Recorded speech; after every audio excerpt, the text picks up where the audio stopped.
आज हम जानेंगे मध्य प्रदेश के 10 ऐसे प्रसिद्ध और अनोखे हनुमान मंदिरों के बारे में जिनसे जुड़ी घटनाएं और भक्तों की आस्था उन्हें बाकी मंदिरों से अलग बनाती हैं।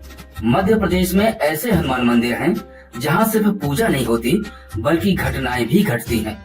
कहीं खुदाई में अचानक हनुमान जी की प्रतिमा मिलती है, कहीं मूर्ति से पानी निकलने की बात कही जाती है, तो कहीं एक सपना मंदिर बनवा देता है। आस्था और विश्वास के साथ लोग अपनी समस्या लिखकर छोड़ते हैं और समाधान लेकर लौटते हैं। इन मंदिरों की कहानियां सिर्फ आस्था की नहीं बल्कि उन अनुभवों की हैं जो हजारों लोगों ने खुद महसूस किए हैं। तो चलिए मध्य प्रदेश के अद्भुत हनुमान मंदिरों की यह यात्रा शुरू करते हैं। सबसे पहले भिंड जिले में स्थित दंदरौआ धाम की। यहाँ विराजे बजरंगबली को डॉक्टर हनुमान के नाम से भी जानते हैं। यहाँ हनुमान जी को सफेद कोट पहने डॉक्टर के रूप में पूजा जाता है। यह मंदिर देश भर में प्रसिद्ध है। ऐसा बताया जाता है कि शिव कुमार दास नाम के एक साधु कैंसर से पीड़ित थे। एक रात हनुमान जी ने उन्हें डॉक्टर के वेश में दर्शन दिए, गले में स्टेथोस्कोप यानी आला लटकाए हुए। उस दर्शन के बाद साधु पूरी तरह स्वस्थ हो गए। तभी से यह मंदिर डॉक्टर हनुमान के नाम से जाना जाता है। आपको बता दें कि यहाँ अपने आप में भारत की इकलौती ऐसी मूर्ति है जिसमें भगवान हनुमान नृत्य की मुद्रा में हैं। इनके दर्शन के लिए मंगलवार और शनिवार को हजारों की संख्या में श्रद्धालु आते हैं। दंदरौआ धाम में वैसे तो हर मंगलवार और शनिवार को मान्यता पूरी होने पर लोग कन्या भोज या भंडारा कराते हैं, लेकिन जब महाप्रसाद बनता है तो एक साथ 2 से 3 लाख लोगों के लिए तैयारी होती है। कई बार तो जेसीबी से आटा गूंथा जाता है। अब हम चलते हैं ग्वालियर जिले में। जिला मुख्यालय से लगभग 35 किलोमीटर दूर हस्तिनापुर कस्बे में स्थित यह हनुमान मंदिर समझौता वाले हनुमान जी के नाम से मशहूर है। ऐसी कहावतें हैं कि जब भी कोई विवाद होता है, लोग पुलिस की मदद के साथ साथ इस मंदिर में भी न्याय मांगने आते हैं। लोगों की आस्था इतनी गहरी है कि वे भगवान के सामने झूठ नहीं बोलते, जिससे विवाद आसानी से सुलझ जाते हैं। स्थानीय लोग बताते हैं कि 8 साल पुराना विवाद भी इस मंदिर में मिनटों में सुलझ गया।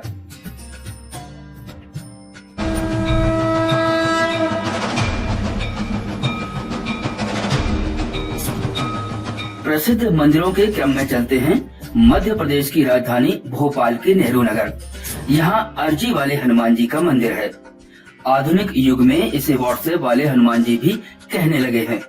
ऐसी मान्यता है कि पहले भक्त यहाँ अपनी मनोकामनाओं की अर्जियां लगाते थे, लेकिन अब देश विदेश से लोग व्हाट्सएप पर मैसेज भेजकर अपनी मनोकामना रखते हैं। यह मंदिर उन लोगों के लिए खास बन गया है जो छतरपुर जिले में स्थित बागेश्वर धाम नहीं जा पाते।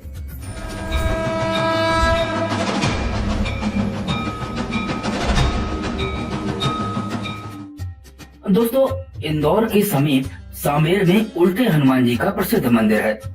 यहाँ हनुमान जी की मूर्ति उल्टी अवस्था में स्थित है।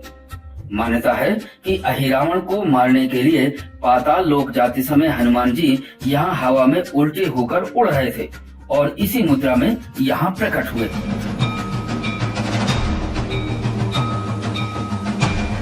अब हम आपको लेकर चल रहे हैं विदिशा जिले के उदयपुर। भोपाल से 110 किलोमीटर दूर गंजबसौदा से 19 किलोमीटर की दूरी पर उदयपुर के पास लंबे पैर वाले हनुमान जी का यह अनोखा मंदिर है। इस प्रतिमा के एक पैर का अंतिम छोर आज तक नहीं मिला। साथ ही यहाँ हनुमान जी भगवान राम के साथ नहीं बल्कि माता जानकी के साथ विराजे हैं। साथियों, उज्जैन को कौन नहीं जानता।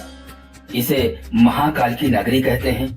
बाबा महाकाल के दर्शन के लिए देश विदेश से लाखों भक्त और श्रद्धालु हर दिन आते हैं।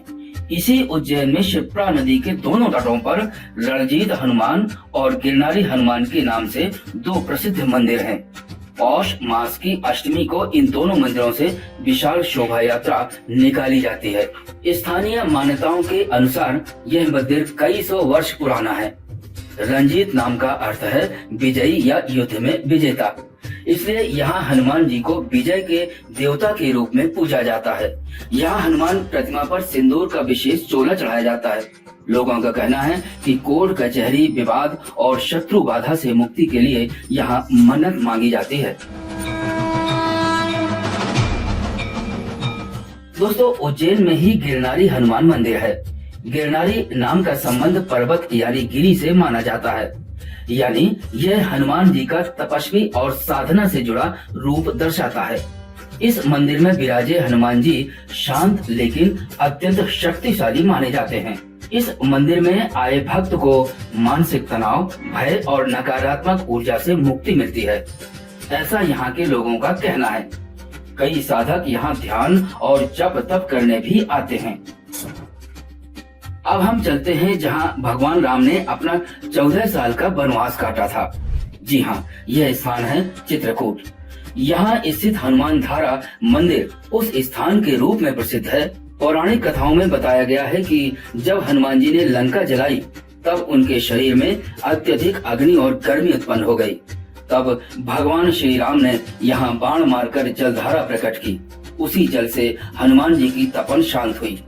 इसलिए यह स्थान शांतिदायक धाम के नाम के रूप में भी जाना जाता है। यहाँ आने वाले भक्तों की मनोकामना पूर्ण होने की गहरी मान्यता है। विशेष तौर पर तनाव, भय और मानसिक परेशानियों से मुक्ति के लिए लोग यहाँ आते हैं। कहा जाता है कि सच्चे मन से की गई प्रार्थना यहाँ अवश्य स्वीकार होती है। दोस्तों, यह जानकर आप लोगों को आश्चर्य होगा कि मध्य प्रदेश में ही हनुमान जी के ऐसे मंदिर हैं जहां लोग अदालत में जाने से पहले इन मंदिरों में अपनी अर्जी लगाते हैं, अपील करते हैं और याचना करते हैं। जी हाँ, रीवा में स्थित चिरहुला मंदिर को जिला न्यायालय का दर्जा दिया गया है। इस मंदिर का निर्माण रीवा के तत्कालीन नरेश भगवान भाव सिंह के शासनकाल में हुआ था। श्री चिरहुला नाथ हनुमान जी की स्थापना अखाड़ा घाट के महंत सुखदेव दास के शिष्य हनुमान दास ने की थी, जिन्हें हनुमान जी की विशेष कृपा प्राप्त थी। यह मंदिर लगभग 500 वर्ष पुराना है और एक सिद्ध पीठ के रूप में मान्य है। यहाँ बजरंगबली के 9 स्वरूप एक साथ देखने को मिलते हैं और देश के 12 ज्योतिर्लिंग भी यहाँ स्थापित किए गए हैं। मान्यता है कि बजरंगबली न्यायाधीश की तरह अपने भक्तों की समस्याएं सुनते हैं और कष्टों को दूर करते हैं। बाकायदे उनकी अदालत चलती है। अधिकांश भक्तों की मनोकामना जिला न्यायालय से ही पूरी हो जाती है, इसलिए यहाँ सबसे ज्यादा भीड़ होती है। रीवावासी अपने विवाह, भागवत कथा, तीर्थ यात्रा और हर शुभ कार्य का पहला निमंत्रण इसी मंदिर को भेजते हैं। अब चलते हैं रीवा में ही रामसागर मंदिर। रामसागर तालाब के किनारे स्थित इस हनुमान मंदिर को हाई कोर्ट का दर्जा प्राप्त है। ऐसी मान्यता है कि जब किसी भक्त की मनोकामना चिरहुला नाथ यानी जिला न्यायालय में पूरी नहीं होती तो वे रामसागर के हाई कोर्ट दरबार का रुख करते हैं। और यह मंदिर भी हनुमान जी का एक विशेष स्वरूप है और तालाब के किनारे की शांत व दिव्य भूमि पर स्थित है। जिला न्यायालय और उच्च न्यायालय में भी जब न्याय नहीं मिलता तो भक्त और आस्थावान सुप्रीम कोर्ट यानी हनुमान जी खेमसागर मंदिर पहुंचते हैं। यह मंदिर भी रीवा में स्थित है। यहाँ बहुत कम अर्जियां पहुंचती हैं, क्योंकि अधिकतर मामले जिला न्यायालय और हाई कोर्ट स्तर पर ही सुलझ जाते हैं। यह रीवा के तीनों न्यायिक हनुमान मंदिरों में अंतिम और सर्वोच्च माना जाता है। खास बात यह है कि तीनों ही मंदिर एक ही दिशा में स्थित हैं और यहाँ आने वाले हर भक्त की पीड़ा दूर होती है। यह पूरी तरह सत्य और जन विश्वास पर आधारित मान्यता है। अब हम आपको एक ऐसे हनुमान मंदिर के बारे में बता रहे हैं जिनकी प्रसिद्धि आसपास ही सिमट कर रह गई थी, लेकिन वर्ष 2001 में मंदिर का जीर्णोद्धार होने के बाद यहाँ भक्तों का निरंतर आना हो रहा है और लोगों की मान्यताएं भी पूरी हो रही हैं, खास तौर पर युवाओं की। सतना के माधवगढ़ किले के पीछे विराजमान अद्भुत स्वरूप वाले हनुमान जी की प्रतिमा करीब 1100 वर्ष की बताई जाती है। ऐसा दावा किया जाता है हनुमान जी का जो ये स्वरूप है वह दुनिया भर में और कहीं नहीं है। मंदिर में विराजमान हनुमान जी का स्वरूप अनोखा है। इसलिए भी है कि ये किशोरावस्था में और मानव रूप में हैं। सिर पर मुकुट, दाढ़ी, मूछ सहित तेजस्वी मुखमंडल, सभी 32 दांत स्पष्ट दिखाई देते हैं और इनकी झलक रुद्रावतार की है। अष्टभुजा स्वरूप, बाएं हाथ में मुटका, कमर में कटार और बनफूल, पूंछ पीछे की ओर मुड़ी हुई। सबसे खास बात है कि जिस बाएं पैर से पिशाचिनी को दबाए हुए हैं उसमें पायल पहने हैं और दाहिने पैर में कड़ा पहने हुए नजर आते हैं। सतना के मनीष तिवारी बताते हैं कि स्थानीय युवाओं में यह मान्यता प्रबल है कि यहाँ सच्चे मन से प्रार्थना करने पर रोजगार संबंधी मनोकामनाएं पूर्ण होती हैं।